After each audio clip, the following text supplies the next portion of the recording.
Many of you probably saw the press release and the announcement that Ocavu is the new NFT partner for BYU Athletics and the BYU football program. What exactly is Ocavu? What is CougsRise.com? We'll try to make heads and tails of that with some comments from their CEO, John Cheney, as well as BYU quarterback Jaren Hall, who is going to be part of this venture. We'll also talk about what I took away from BYU football practice as well. It's all ahead on today's show. You are Locked On Cougars, your daily podcast on the BYU Cougars, part of the Locked On Podcast Network. Your team every day.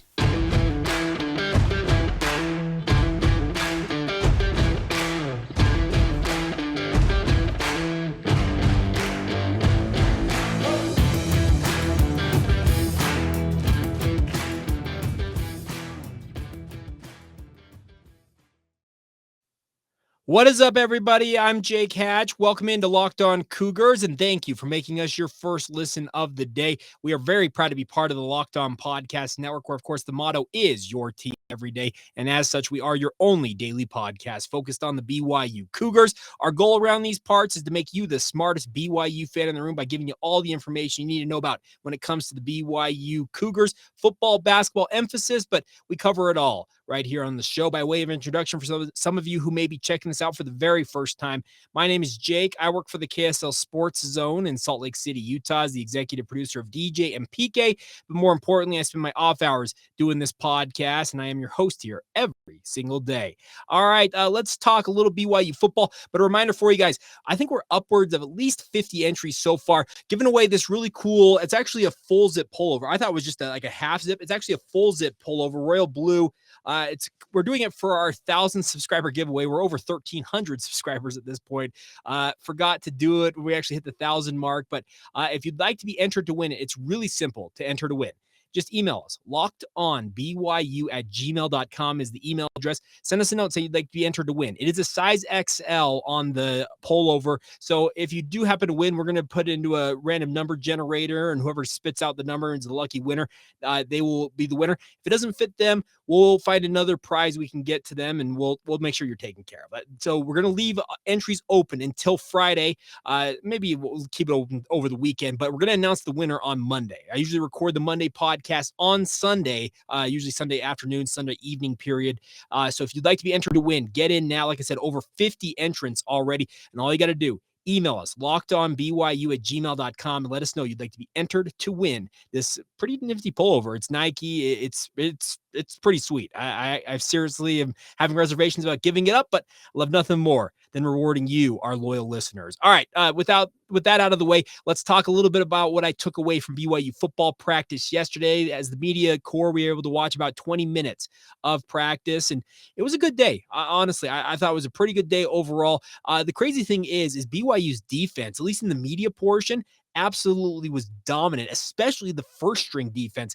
They went ones versus one. So the first string offense took on the first string defense, and boy, howdy, did the BYU defense show up to play in yesterday's, it was kind of a goal line format where they put the ball, I think, on the 25 going in, and they said, hey, go out there and score. And BYU's first string offense was stymied the entire period we as the media corps were watching. They actually switched the second string in mid-drive at one point to see if they could get any push, and they had a little more success.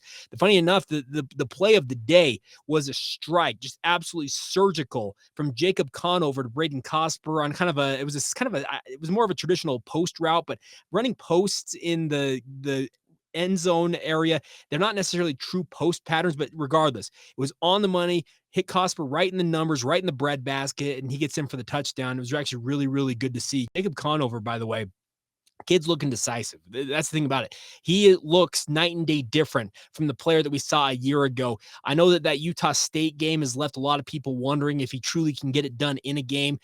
I think that was an unfair sample size to really judge him on.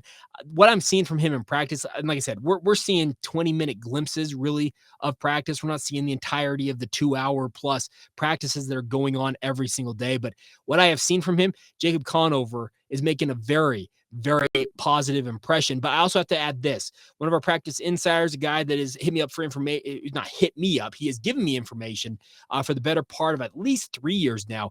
He's saying that Cade Fennegan is looking pretty poised as well. So there's a nice little tussle going on at the backup quarterback position. Aaron Roderick has been very adamant that Jacob Conover is the number 2 quarterback for BYU. And the way that we're seeing it as a media core, it is when the ones go in there, it's Jaren Hall. When the 2s go in, that's when you see Jacob Conover. And if they insert the 3s, they did for just a short portion of that team period we watch, that's when guys like Cade Fennegan, Nick Billups, and Soljay Maiava-Peters, the other 3 quarterbacks on BYU's roster, that's when they are actually getting their looks. So interesting stuff there. Along the offensive line, we saw one major wrinkle with the first-string offensive line. Joe Tukuafu was inserted as the starting center for the entire part of the media portion with the ones. The rest of the offensive line is essentially set, it feels like to me. Blake Freeland at left tackle, Clark Barrington at left guard, right guard Harris LaChance, and right tackle Kingsley Suamataia. That looks like the only position, at least based on yesterday's practice, is a question of who will ultimately be that starting center. Joe Tukuafu has been a center for a lot of the time he's been at BYU and has been very adept at that position. So if he is in a true position battle with a guy like Connor Pay, who has been taking a lot of the reps with the ones at center, they're just looking to find the best combination of 5 guys on the football field. If that means putting Joe Tukuafu at center and telling Connor, you know what, we're gonna let Joe play out his final season here at center. If you beat him out in practice in any given week, we'll make you the starter. But that's the thing, is there's competition everywhere along that offensive line. The other good news on the offensive line front is that junior college transfer, Snow College transfer, Lisala Tai, is officially on the roster for BYU. We saw him out on the football field wearing the number 59. We'll see how quickly he gets up to speed conditioning-wise and understanding the schemes. I would imagine he's probably a guy that you're banking on maybe redshirting this year and then inserting him into the lineup more fully next year when you go into Big 12 play. But he's in camp. Maury Bamba was spotted at practice for BYU, but he is not on the roster officially, so he's probably still kind of finalizing paperwork, getting into school and all that stuff. And I would assume in the relatively near future, he will be added to the roster. And then 2 other notes in terms of additions to the BYU roster this week include Hobbs Nyberg coming off. It sounded like an injury issue, kind of a lingering offseason deal.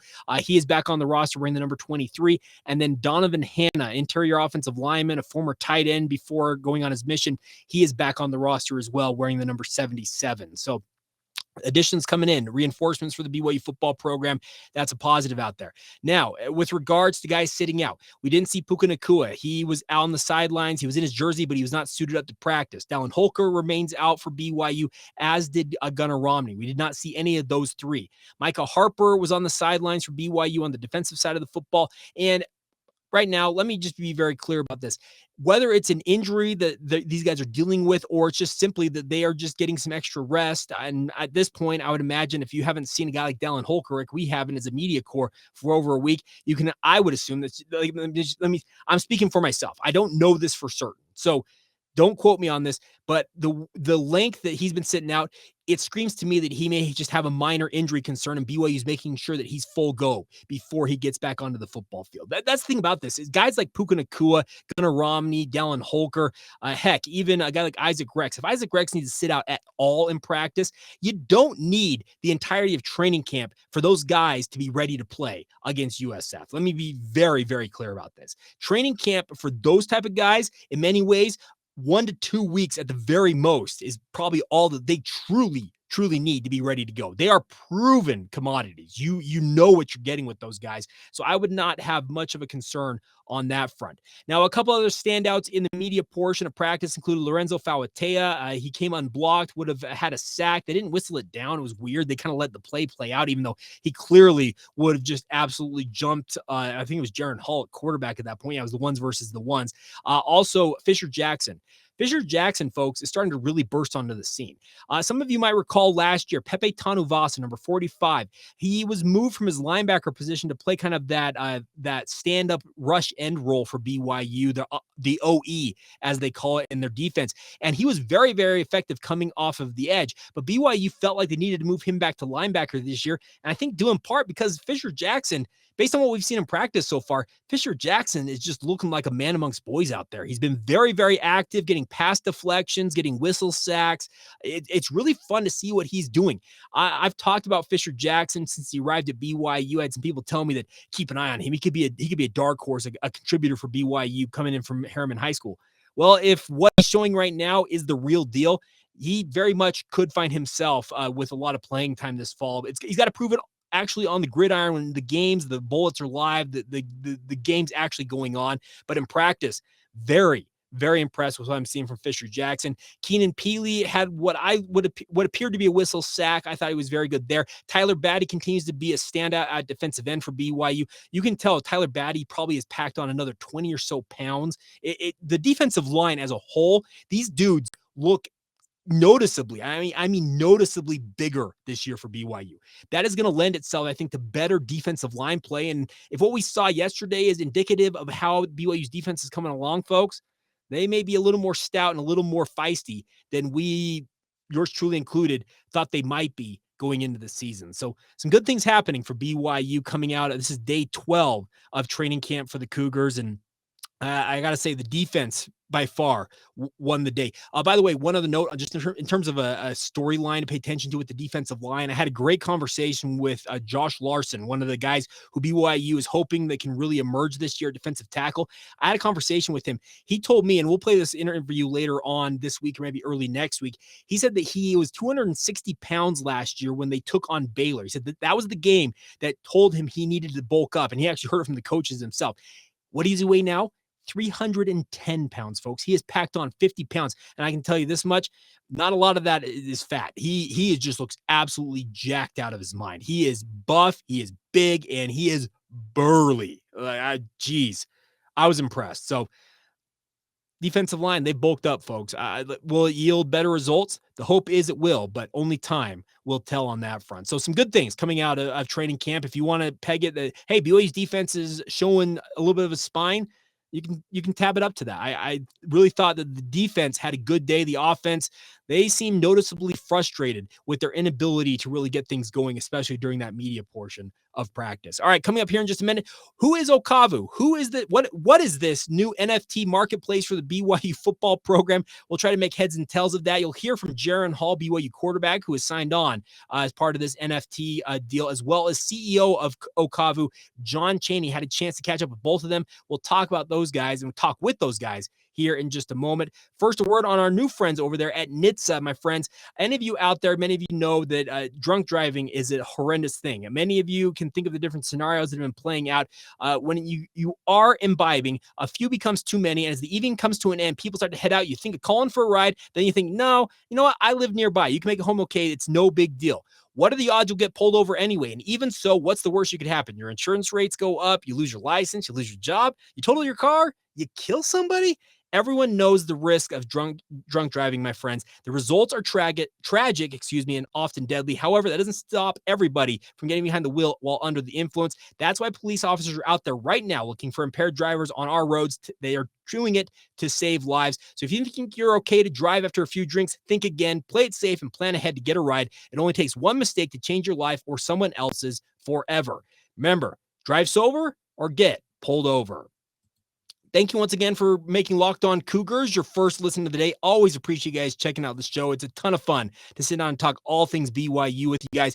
And let's talk a little bit about Ocavu. It's a local company based in Lehigh. They work in Web3 and augmented reality space. But over the last 10 months that we found out during a media blitz, or a media press conference yesterday with John Cheney and as well as some of the luminaries from BYU, they've been working for the last 10 months with the BYU athletic department to build out an NFT marketplace that is going to benefit BYU student athletes via a name, image, and likeness agreement. And the cool thing about this is it allows you, the fan, to buy in and own a piece of BYU memorabilia, BYU history. We saw actually a digitized Cougar tell. Yeah, you can own a digitized Cougar tell, my friends, if you want to get in with this. The website to learn more about this and to make your purchases, if you are interested, is cougsrise.com. That is COUGSRISE.com. You can get your starter packs there and really start to grow out, I guess, your NFT platform if it's something you're inclined to do. Well, what exactly is the NFT platform? platform, and why exactly are people getting in on it? Well, I had a chance to catch up with Ocavu CEO John Cheney, one of the guys who really spearheaded this whole deal, to talk about what the NFT marketplace is for BYU fans and why he is partnering with BYU to bring it to Cougar Nation. Here you go. Out there wondering, okay, what in the world is an NFT? What is the NFT marketplace? And what in the world is BYU doing in the NFT marketplace? Launch in wherever you want to help explain it. Yeah, so I think first off, kind of forget everything you know about NFTs, right? Most NFTs out there that people have heard of, all the headlines are, this picture sold for $20 million, and people are just like, I don't get it, I don't understand. And that's kind of actually how I got into it, right? That's why I got into NFTs. I started looking at this saying, why are people doing this? What is going on here? And I started digging deeper, and I started realizing that NFTs and Web3 technology in general allows for a different type of ownership, easy to trade ownership, and not only that, it eliminates the necessity to have a third-party platform like a Facebook or a Twitter or a YouTube or an Instagram or something like that. It creates, it eliminates that barrier, and therefore creates a more direct relationship between a creator and a fan. So that could be, Dan Reynolds of Imagine Dragons and his fan, and the fan says, hey, I'm going to buy an NFT that lets me go golfing with Dan Reynolds. And now there's no platform in between that. It's just, hey, I'm here golfing with Dan Reynolds. That's cool. Same thing could be true with a BYU player, right? Hey, I want to go golfing with one of the golf team members, or hey, I want to go throw a ball around with Jaren. And if I buy this NFT, I can do that, right? And so we created really an experience platform that uses Web3, it uses NFT technology behind the scenes without being in your face, right? We really want a 70-year-old and a 30-year-old and a 15-year-old all to be able to jump on here. Just swipe a debit card or a credit card, buy experiences, collect moments that they like, and be able to have a good experience with the team. You said it took 10 months essentially from the first time you had a meeting to building this out. With where you want it to go, how far out are you in terms of like filling out what you envision this could be? I think we're about 5% right now. Okay. Yeah, there's so much coming. There's going to be so many ways to engage with the players. Right now, we've basically launched football. There's 20 more sports, 25 more sports and clubs and things like that are out there. I don't know if I want to go play rugby with the BYU rugby player. I would come out of that pretty injured. But ultimately, we want every sport, every athlete. There's over 600 athletes at BYU and fans of each one, and we want them all to be able to connect with each other. And so we're just scratching the surface here.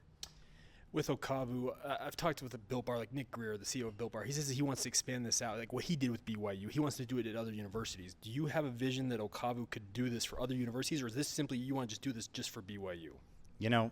I probably could answer that in two ways. One, would I do it just for BYU? Absolutely. Go Cougs. I'm a huge BYU fan. I've watched every BYU football game that has happened since I was probably old enough to know what a TV was, either on TV or in person. So I love BYU football. So would I do it for them? Yes. But Okavu's a company, and we really focus on building systems that are scalable and repeatable, right? And so, yes, absolutely. We want every school in the country. And not only schools, we want artists, we want influencers, we want brands that want to create that more direct and close relationship with their fans, with their followers, with their customers. They can use the same systems and principles that we built here with BYU. I guess last thing for me, is there anything about this that you feel like BYU fans may not know about that you want them to know about? Yeah, I think one thing that let me think here. There's a couple things. I want to just think about how I say this. I think one thing that I would really like BYU fans to know is that this is really, from the university standpoint, from Okavu's standpoint, it really is not a money grab. And an NFT platform, again, given all the headlines we've seen, like I talked about in the beginning, can look like that. Because that's what a lot of them have been. To be very frank, probably 95, 98% of them have been just, hey, people are buying these things, let's make a bunch of pictures and throw them up on OpenSea and sell them and run away, right? Take our $1 million and run. And that's just not what we're doing here. We've built something to last. This is something that it only works if we do it long term. We've invested a lot of money, and we've done it because we believe we can create a better fan experience than exists today. We really want this to be fun for the fans and enjoyable for the athletes and rewarding for everybody involved. There you go, John Cheney, CEO of Ocavu. And interesting to hear him talk about it. He's like, hey, let's be very clear about this. This is not necessarily just a money grab, because the one thing that I don't think necessarily we hit on probably hard enough, and I don't know if it necessarily has been, reported enough. This is being connected with experiences. You heard him talk about the fact you can go golfing potentially with one of the members of the golf team. You want to go golf with Jaren Hall, that may be an option at some point, or a quarterback at BYU. That is going to be something that's on the table with this. But at the same time, I talked about the fact you can have a digitized Cougar tail.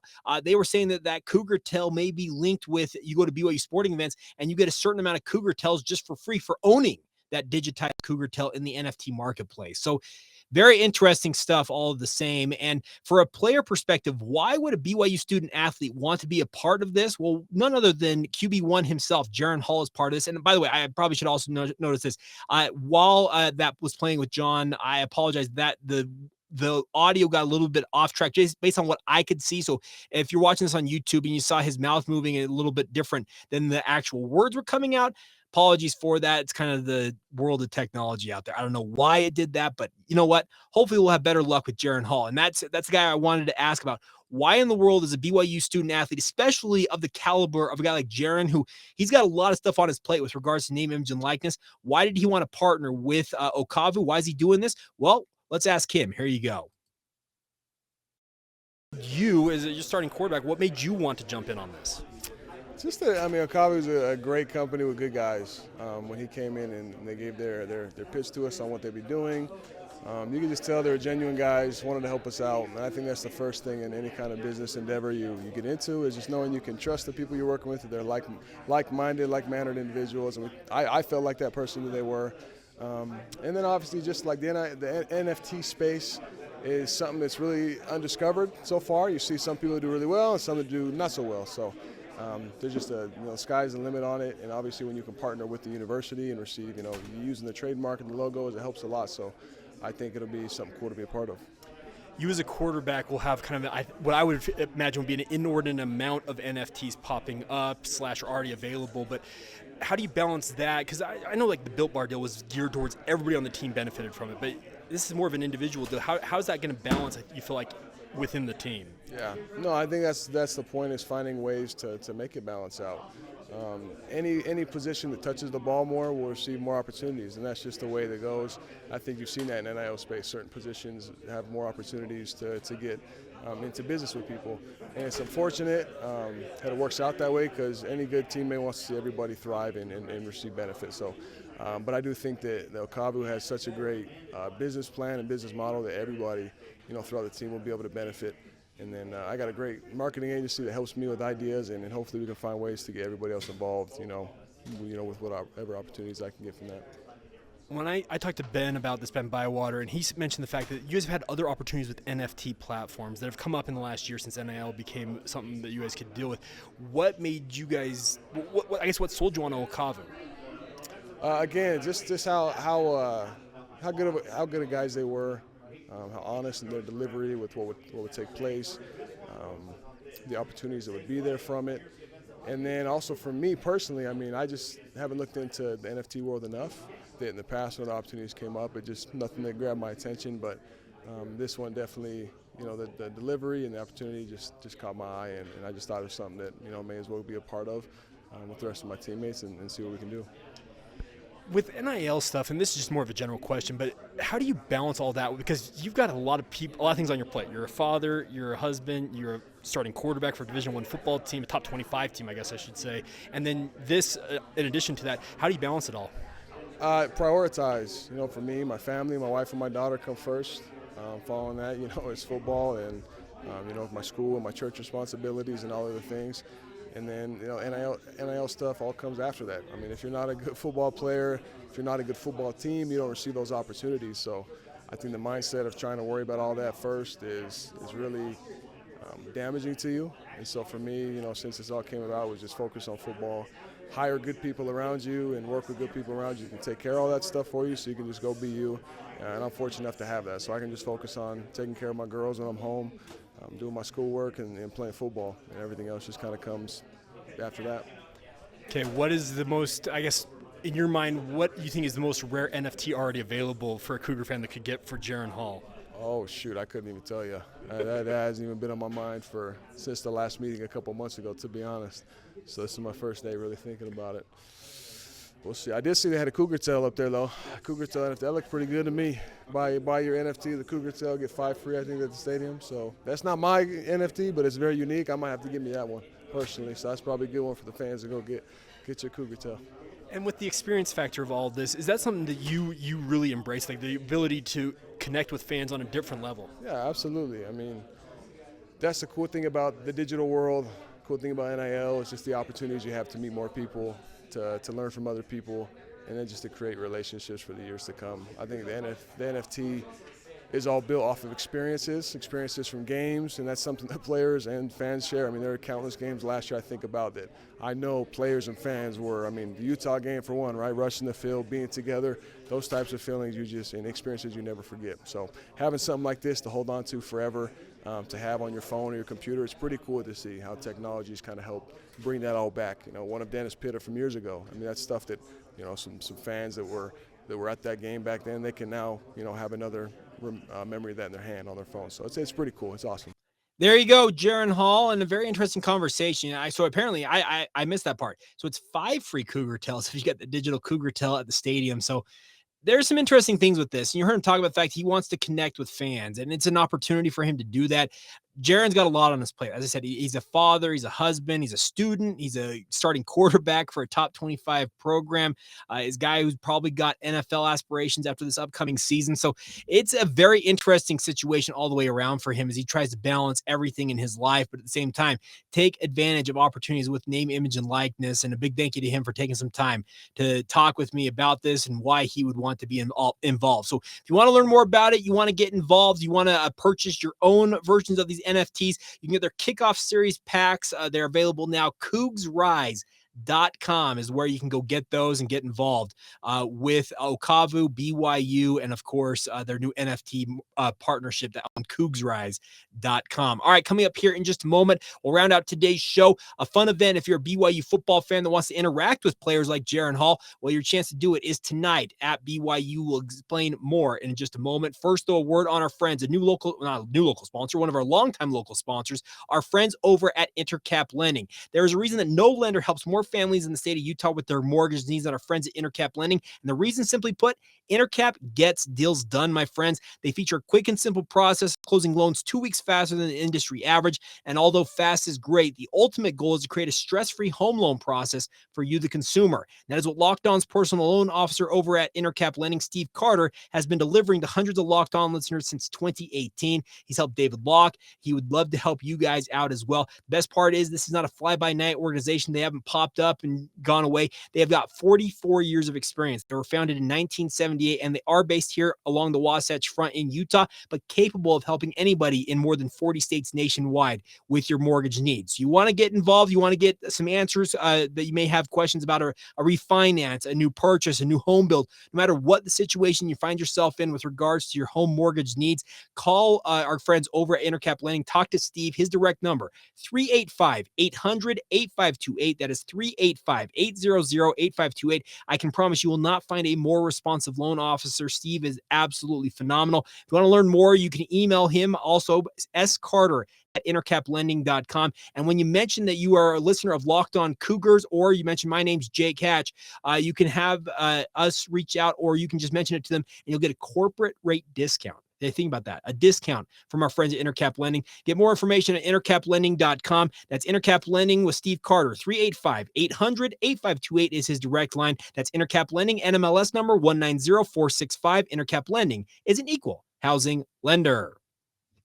All right, before we go on today's show, run out of time here, but just a reminder, you guys want to win this really cool pullover? I've got it upside down here. That's good. That's a real good way to show it off. If you want to win this, you can do so by just emailing us. Let us know that you are interested.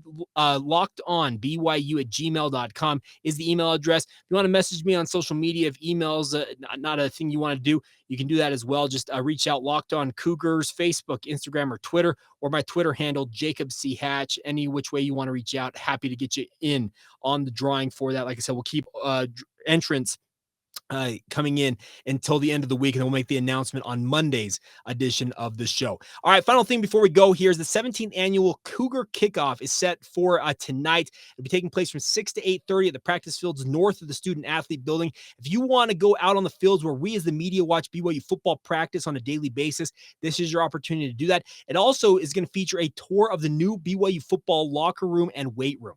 Folks, I have only seen pictures and videos of this locker room. I am seriously considering getting my wife and kids and going out myself just to take an opportunity to tour that football locker room. It looks absolutely phenomenal. There will also be other events going on. They're going to have like 9 square, all kinds of football drills. They have different teams out there. I think the soccer team's going to be there. Well, the soccer team will be there. They'll probably be on their way to California for their season opener. So maybe the soccer team won't be there, but the women's volleyball program, the cross country programs, I assume will be there. They're also going to have food vendors, food trucks there. The list here on BYUCougars.com includes San Diablo churros, For the Sweet, Up North gelati, Kona Ice, and also the famous Cougar Tails. If you want to get a Cougar Tail, you can enjoy that while you're enjoying the time with your family and friends and interacting with players like Jaren Hall and the rest of the BYU football program. It's always a fun event.